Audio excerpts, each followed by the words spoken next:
Ça, c'est déjà une intervention qui suscite encore plus de questions. Bonsoir. Donc c'est une question plutôt pour Indra et plutôt pour Symphorien. Je suis Sylviane Ménard. En marge de mes activités de consultante dans le développement durable, je suis également doctorante sur les déterminants de la réussite du FLECT. Donc, ma question, en fait, donc, pour vous deux, était liée à l'articulation, en fait, à laquelle que vous mentionniez plus exactement, entre les politiques strictement sectorielles, qu'elles soient au niveau local ou régional ou même national, parce qu'il y a des coordinations RAID par exemple, au niveau national, les politiques strictement donc sectorielles qui ont pu être développées grâce à la signature des APV justement pour le FLECT. Est-ce que justement ces politiques strictement sectorielles ne gagneraient pas toutes les deux à être intégrées à une politique globale déterminée au niveau national? Donc ça, c'est un petit peu ce que disait Symphorien tout à l'heure. On voit que finalement les politiques sectorielles sont subordonnées à la stratégie nationale de développement. Or, ces deux outils que nous avons, qui sont RAID et FLECT, sont des outils de développement, peuvent être compris comme des outils de développement, donc on devrait avoir leur voix dans la détermination, dans la mise en œuvre de ces politiques nationales, et pour l'instant, c'est un peu les parents pauvres de ces politiques nationales. Alors, est-ce que ces deux frères ennemis, ces deux jumeaux ennemis, puisqu'ils sont à peu près nés en même temps, que sont le RAID et le FLECT, ne pourraient pas finalement trouver un terrain d'entente ou se faire mutuellement à la courte échelle pour justement avoir un siège dans l'élaboration des politiques nationales?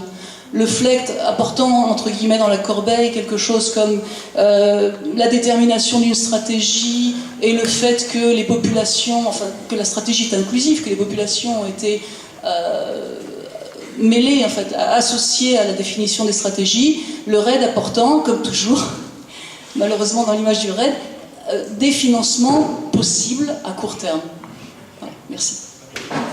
Si c'est possible de prendre des questions qui soient liées, ça sera plus simple pour le débat. On a encore 1 heure, donc on aura le temps d'aborder d'autres thèmes. Mais si en priorité, quelqu'un peut apporter une question qui soit liée, voilà, je vous remercie. Oui, je peux Je peux poser ma question 17h30, pas 18h. Oui, allez-y. Oui, voilà. J'ai une question par rapport à la RAID et FLECT. Je me dis, RAID, FLECT, on parle de la clarté du FLECT et de la flexibilité de la RAID, par rapport à l'intervention de la dame qui travaille à la ferme, je pense à ferme, j'ai pas retenu le nom si vous plaît. Alors, je me dis, RAID, elle est flexible, FLECT, elle est plus claire. Je me dis, RAID, c'est encore au stade c'est un processus qui est en train de se former, c'est un processus en maturation. Et je pense que c'est bien normal qu'il soit beaucoup plus flexible que le FLECT. Une autre observation, c'est par rapport à la participation des communautés. Je pense qu'il y a bon nombre, il y a une mise en œuvre de la RAID dans le pays, parce que je fais mes recherches au niveau de l'Afrique centrale et il y a des avancées, il y a au Cameroun par exemple, il y a pas des études mais des projets pour faire participer les communautés locales sous la RAID. Contrairement à ce que Madame a dit, la RAID ne considère pas trop la participation des communautés locales. Une autre observation que j'ai faite par rapport au renforcement de capacité, je pense que la RAID inclut aussi ce volet-là. Il est vrai qu'il y a des projets qui portent essentiellement sur le renforcement des capacités institutionnelles comme le cadre légal aussi. Au niveau de la RAID, si vous voyez par exemple, si vous lisez les projets, on appelle la stratégie nationale des pays qui sont en train d'implémenter la RAID, si vous voyez le volet 2C, on parle de la composante cadre institutionnel et légal. Il y a des révisions légales qui sont en vue. Il y a des pays qui vont opter pour les lois sur la RAID+, ou soit qui vont réviser des législations qui ont une interférence avec la RAID. Je pense qu'il y a... c'est vrai, ce n'est pas encore arrivé à terme, mais il y a des avancées assez significatives et qui seront peut-être mises en place. Il y a autre chose par rapport à la gouvernance. Je pense aussi que la RED prend en compte ce volet gouvernance forestière. Parce que dans les composantes, si vous voyez par exemple les structures qui sont mises en place, le comité de direction de la RED, si je peux dire, et il y a une partie qui est spécialement consacrée à la transparence et à la gouvernance forestière. Et je pense qu'il y a des pays aussi qui sont en train de réfléchir sur ces questions de transparence et de gouvernance forestière. Bon, ça c'est juste un peu pour parler du lien entre, bon, la comparaison, faire une petite observation par rapport à la comparaison que vous avez faite entre FLEGT et RED. J'ai une question. On parle de marché, bon, un marché qui ne sera pas marché de carbone. Hein, il y a eu un intervenant qui a parlé du marché qui ne sera pas, qui n'est pas là, bon, un marché parce que visiblement les unités qui seront, les unités de réduction de carbone qui viendront du RED, il y a pas, bon, ils sont pas compétitifs sur le marché, donc le prix sera très bas parce que il y aura trop de, il serait possible qu'il y ait beaucoup de projets, donc qu'il y ait beaucoup de crédits et moins de marché. Il n'y a pas de marché. Mais si il y a quand il faut voir avec la Banque mondiale est en train d'aider les pays du bassin du Congo par exemple et d'autres pays à la mise en place du processus RED, et il est prévu que le FCPF va essayer va créer un marché pour ces pays-là, parce que si ces pays n'arrivent pas à vendre leur carbone, et par le biais du FCPF, si ces États appliquent une implémentation des projets, c'est ce que j'ai appris par rapport aux investigations que j'ai faites, si les pays arrivent à implémenter leurs projets pilotes, on peut atteindre à un certain niveau à vendre ce crédit carbone par le biais du FCPF, par Banque mondiale. Donc, sur ce point-là, je ne peux pas dire que ce marché-là est bon ou mauvais, mais il y a quand même une solution qui est en vue par rapport à la vente des crédits carbone qui seront générés évidemment par les projets RED qui sont implémentés dans les pays qui sont aidés par la Banque mondiale. Bon, j'ai une question. J'ai une question. Bon, pas une question, mais une clarification. Il n'y a pas plusieurs RED, je pense. Je pense qu'il y a seulement 3 étapes de mise en œuvre de la RED. Alors, c'est vrai, aujourd'hui, on est en train d'assister à la... Bon, il y a des projets pilotes qui sont mis en place, mais ces projets-là sont pris qui vont servir de leçon. C'est ce qui se dit. Donc, ils vont servir de leçon. C'est pas qu'on est arrivé, mais ce sont des projets qui doivent... fonctionner normalement comme des projets finis, bon, comme des projets RED. Alors, il n'y a pas de confusion à faire.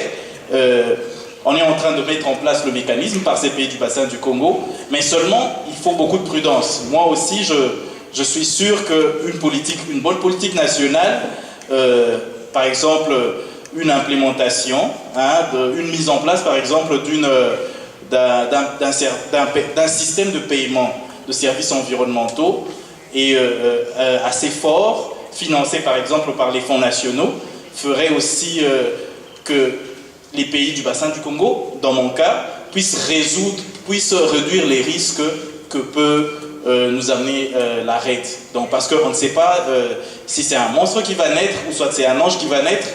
Alors je me dis, les pays, vaut mieux qu'on puisse plus réfléchir sur les paiements de services environnementaux. Moi, je prends la RED comme une opportunité, parce que s'il faut voir les pays du bassin du Congo, c'est pratiquement parmi les premières applications des PSE. Donc, s'il faut partir du MDP et puis RED, alors on peut prendre cet exemple-là pour mettre en place des bonnes structures pour soutenir le PSE. Mais voilà, donc c'est un peu ça. C'est un peu ça mon intervention. Merci. Je vous demanderai de vous présenter à chaque fois, c'est plus simple aussi. Je m'appelle Blaise Pascal, je viens de l'université de Gand. D'accord, merci beaucoup. Et d'essayer d'avoir des interventions les plus courtes possibles. Pour éviter que ça parte dans tous les sens, parce que là c'est vrai que c'est compliqué. Alors c'est vrai que déjà le sujet est compliqué. Et là en plus on est sur une session qui est compliquée puisqu'on navigue sur plusieurs échelles, du projet aux politiques nationales, avec le lien sur les politiques internationales. Je vous demanderais de recentrer quand même le thème spécifique de cette session, c'est comment on fait pour construire des politiques plutôt au niveau national, au niveau des États, qui soient efficaces. Alors on peut voir l'articulation jusqu'au projet, hein, mais je vous propose de creuser un peu ces questions-là, Nego, expliquer voilà, comment on fait pour changer les incentives, pour que le gouvernement, plutôt qu'il ait envie d'ouvrir une mine, il ait envie de financer l'agroforesterie et autre chose. Donc si on peut essayer de rester sur ce thème de session et de voir comment effectivement on peut rapprocher ce qui se passe sur ces projets pilotes, voilà, avec ce qu'il faudrait faire. On peut tout à fait débattre est-ce que RED existe ou pas. Je crois que c'est très intéressant. Il y a des choses qui se passent sur le terrain, c'est une réalité, que ce soit volontaire ou pas. Il y a des choses qu'on a en tête. Comment on fait pour rapprocher les deux? Si vous pouvez essayer de ramener vos interventions là-dessus, ça nous aidera aussi à faire le lien avec demain et à travailler sur les recommandations. Donc j'en profite vu que une question et puis après vu que j'ai le micro, ouais. Donc Thomas Ambrès de la facilité RED de l'Union Européenne. J'en ai profité pour prendre le micro parce que effectivement je travaille avec pas mal de collègues FLECT. Donc c'est sans doute la seule expérience au sein d'une même organisation d'avoir une équipe FLECT et une équipe RED qui travaillent en commun. Et donc ça fait pas très longtemps que je travaille dans cette unité. Mais effectivement on essaie de travailler au niveau des pays pour trouver les synergies entre les deux processus. Ça fait quelques années qu'on travaille et ce qui est intéressant dans la comparaison des deux processus, c'est qu'ils agissent sur des leviers complémentaires, mais réellement différents. C'est-à-dire que dans le cadre du FLECT, qui a démarré bien avant le RED, c'est le levier du commerce. Donc on a un partenaire commercial de poids, l'Union Européenne, qui a proposé de jouer sur le levier du commerce, de donner un accès privilégié à un marché protégé pour des produits qui sauraient se différencier. La RED est partie d'un point de départ complètement différent. On n'a pas voulu du tout jouer sur les leviers de la demande et on a juste dit on a de l'argent à mettre sur la table pour changer les pratiques. Et c'est une approche totalement différente. Aujourd'hui, il y a des questions qui se posent à la fois pour le processus FLECT et pour le processus RED, qui sont mais est-ce qu'on ne pourrait pas aussi jouer sur les leviers de la demande, sur les produits agricoles qui ne sont pas du tout pris en compte dans le processus FLECT? Et on voit bien aujourd'hui les limites de la RED si on s'en tient aux mesures côté demande, côté offre, c'est-à-dire dans les pays producteurs. On a parlé des problèmes de fuite internationaux avec la mondialisation et des produits qui ont une croissance de 10% à l'année, comme l'huile de palme. Donc c'était ce point-là que je voulais dire. Je parlerai un peu plus demain dans ma présentation des synergies qui peuvent avoir lieu au niveau des pays entre ces deux processus-là. Mais je pense qu'il ne faut pas jeter l'une ou l'autre des deux initiatives à la poubelle, parce que l'une et l'autre apportent justement un élément que l'autre n'a pas, et on ne pourra pas répondre à certains moteurs de la déforestation si on ne met pas en face des incitations. On a bien vu dans le cas du Brésil, on ne parle pas de RED, mais on parle d'incitation, et d'incitation très forte. On parle d'accès au crédit. On ne pourra pas s'attaquer aux causes de la déforestation et des moteurs agricoles si on n'a pas en face des incitations fortes. Ce n'est pas simplement la légalité. Et on peut parler aussi de déforestation légale dans bien des cas. Ce n'est pas simplement l'approche sur la légalité sans incitation économique qui pourra régler le problème. Ok, merci. Simon, tu voulais réagir? Yes, just a very quick response to this recurring question of what is the relationship between FLECT and RED. And I think it's rather simple actually, and albeit that my view is informed through having worked in the Congo Basin region mostly for the last 15 years or so, and that is that I think we need about another 10 years of FLEGT in order to get some of the basics of good forest governance actually working in most of the tropical countries, and there are some exceptions, Brazil being one of them. And then after 10 years of FLEGT, using, and an expanded FLEGT at that, and using the trade lever that it provides, backed with a lot of foreign assistance from the European community and others, after that period, then I think we might be in a position to start doing some readiness for RED. Ok. Symphorien, un petit mot et puis Oui, j'avais une question de madame sur l'articulation possible, enfin articulation sectorielle entre RED, des FLECT qui pourraient faciliter finalement les politiques d'aménagement du territoire. Je dirais que peut-être que si on mettait, par exemple, dans un cas comme celui du Cameroun où j'ai évoqué la dichotomie entre les ministères, si on met, par exemple, ne serait-ce que le jeu de la tutelle de cet instrument, est-ce qu'un mécanisme comme celui-là qui touche à beaucoup de secteurs finalement à cause de la diversité des gravesses de déforestation, est-ce que le ministère le plus à même de réguler RED ne serait pas celui qui a en charge justement les politiques d'aménagement du territoire? Et l'autre question, la question par contre que ça suscite, c'est est-ce que, c'est une question basique, hein, est-ce que les États le veulent, quoi? C'est une très bonne question. Indra, très court.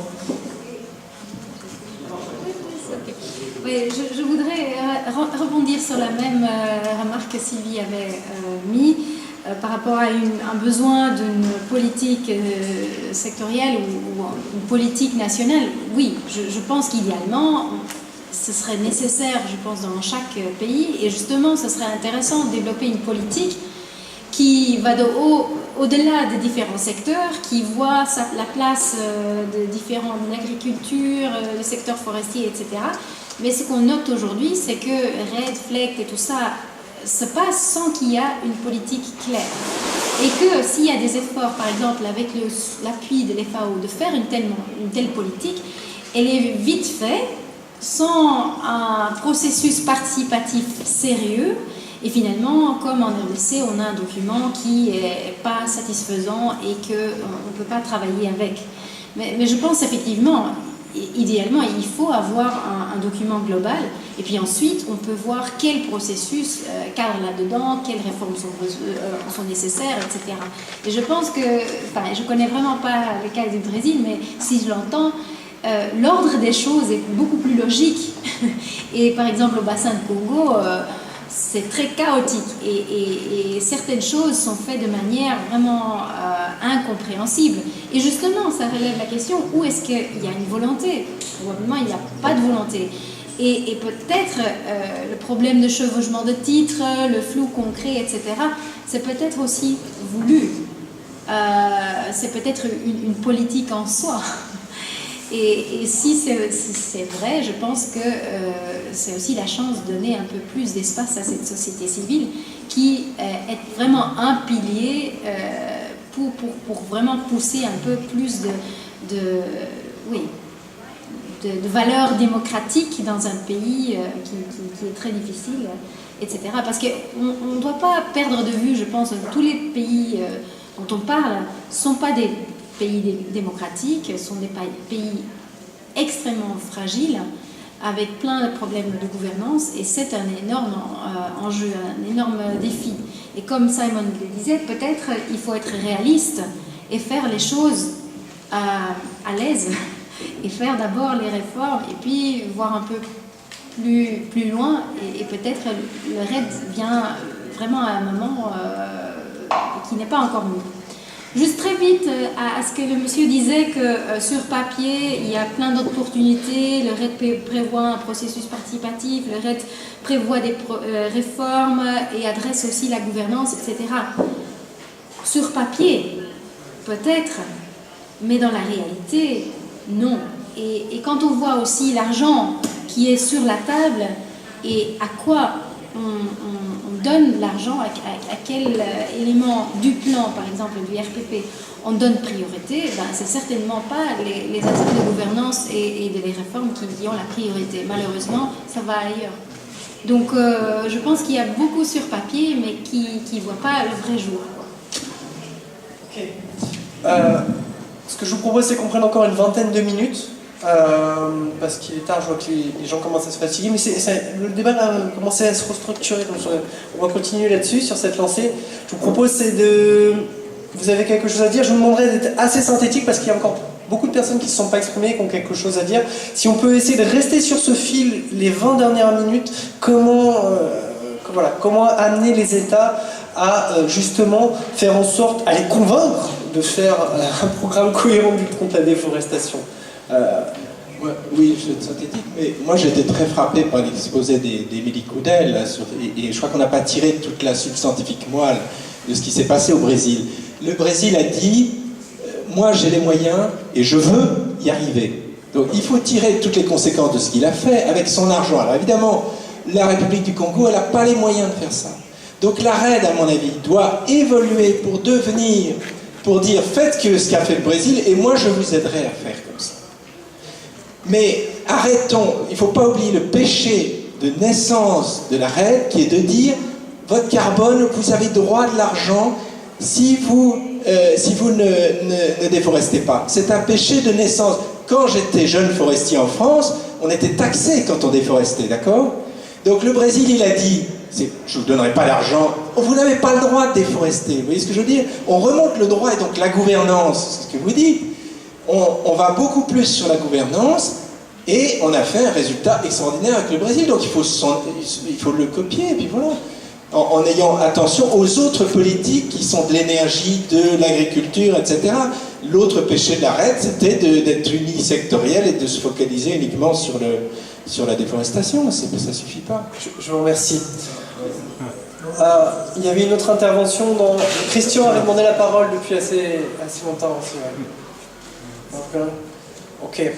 Il y a beaucoup de mains levées. Je vais suivre dans le même esprit. Il faut bien voir que la politique brésilienne, elle n'est pas venue comme ça d'un gouvernement bienveillant qui d'un seul coup s'est préoccupé de ça. Il y avait derrière un mouvement social et des luttes et des alliances.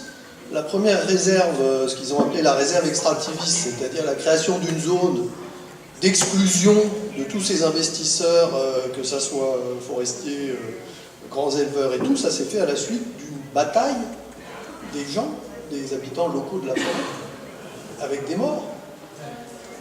L'Union européenne, à ce moment-là, elle a joué un rôle en appuyant ce mouvement social.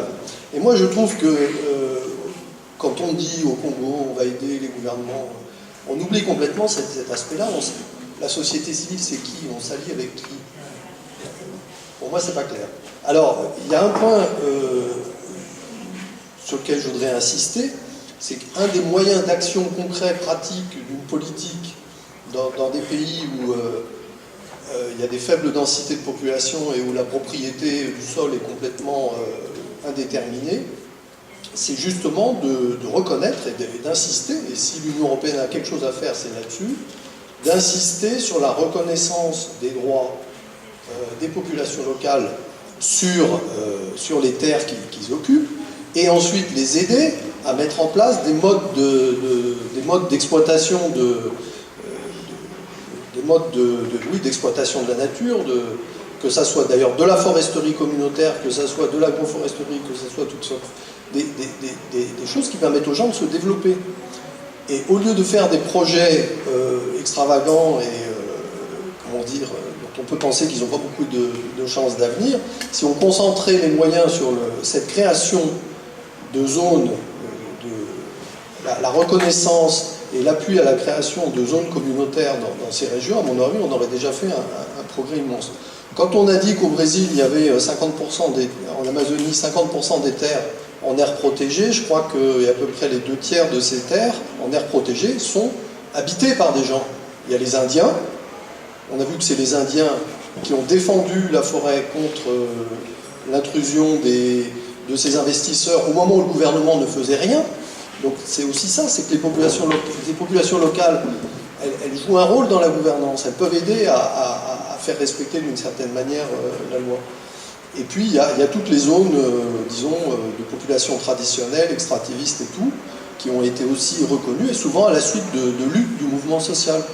Donc je pense qu'il faut sortir de ce dialogue exclusif avec les gouvernements, et il faut se poser la question avec qui on s'allie, et en particulier avec ces populations traditionnelles. Merci Christian. Je ne sais pas si c'est la question des alliances, mais en tout cas ça ouvre une perspective sur les politiques de l'Union européenne pour renforcer davantage la société civile et créer ce débat, parce qu'effectivement on voit bien que les États aujourd'hui ont beaucoup de mal de volonté, on en est même à cette question-là, pour savoir si vraiment ils veulent s'attaquer à la déforestation. Aurélie, j'ai Wolfgang et puis j'avais pas mal de mains levées aussi au fond.